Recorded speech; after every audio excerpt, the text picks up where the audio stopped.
প্রয়োজন আর অপ্রয়োজন এইটা একটা আপেক্ষিক শব্দ। আমার এই জামাটা গায়ে না দিলে কি হতো, কিন্তু দিয়েছি।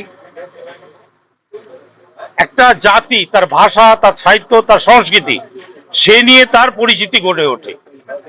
যে জাতির ভাষা, সাহিত্য, সংস্কৃতি শক্তিশালী, সারা পৃথিবীতে সেই জাতি শক্তিশালী জাতি বলে পরিগণিত হয়। বাঙালি জাতি সাহিত্যে, সংস্কৃতিতে, মেধায় একটি উন্নত জাতি হিসাবে পরিচিত।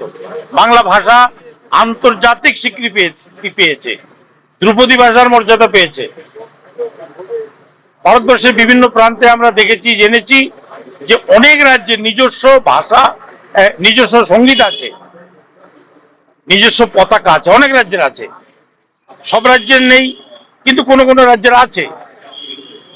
তাহলে আমাদের যখন একটা রাজ্য সঙ্গীত এত বছর পরে মাননীয় মমতা ব্যানার্জির সদিচ্ছায় এবং আমাদের জাতিকে গর্বিত করার জন্য, অঙ্গিত করার জন্য একটি রাজ্য সঙ্গীত উপহার দিয়েছেন মাননীয় মুখ্যমন্ত্রীর কাছে এবং বিধানসভার সমস্ত সদস্যদের কাছে, সরকার পক্ষ, বিরোধীদের পক্ষ, সবার কাছে আমি একটা আবেদন রেখেছি যে অন্যান্য রাজ্যের যখন রাজ্য সঙ্গীত আছে, রাজ্যের পতাকা আছে, আমাদের রাজ্য সঙ্গীত আমরা পেয়েছি, আমাদের রাজ্যের জন্য একটা নিজস্ব পতাকা ভাবনা চিন্তা করা হোক, যে পতাকার মধ্যে দিয়ে আমাদের রাজ্যের সংস্কৃতি, কৃষ্টি, নিজস্ব পরিচিতির প্রকাশ পাবে। এটা আমি একটা আবেদন রেখেছি। এবার সবাই মিলে বিবেচনা করবেন। যদি এই দাবির মধ্যে, এই আবেদনের মধ্যে যথার্থতা থাকে ওনারা মানবেন, যদি যথার্থতা না থাকে মানবেন না।